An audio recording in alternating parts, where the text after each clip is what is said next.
দাদার বাড়িতে বিশ্বকর্মা পুজো হয়েছিল, তো ভিডিওটা দিতে আমার একটু লেট হয়ে গেল। তো বিশ্বকর্মা পুজোর পরের দিনকারে দেখো দধিকর্মা মাখা হচ্ছে।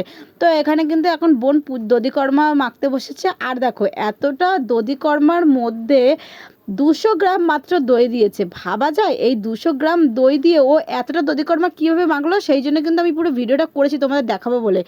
দই চিড়ে খই সব এক জায়গায় নিয়েছে, আর তার মেন মাখার উদ্দেশ্যটা কী জানো তো? এই যে জল, এই জল দিয়ে পুরো দধিকর্মা মাখাটা কভার করেছে। তো তোমরাও কিন্তু এইভাবে 200 দই বাড়িতে নিয়ে এসে পুরোটা জল দিয়ে তারপরে দধিকর্মা মাখতে পারো। আর দেখো আমি কিন্তু এখানে কোনো নিন্দা করছি না, এটা একটা হাসি মজাকের জন্য আমি ভিডিওটা করেছি।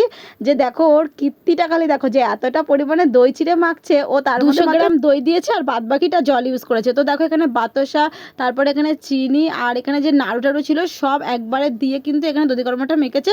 আর সত্যি কথা বলতে দধিকর্মাটা খেতে কিন্তু খুব দারুণ হয়েছিল। তারপর সবাইকে প্রসাদ বিতরণ করলাম আর আমরাও নিজেরা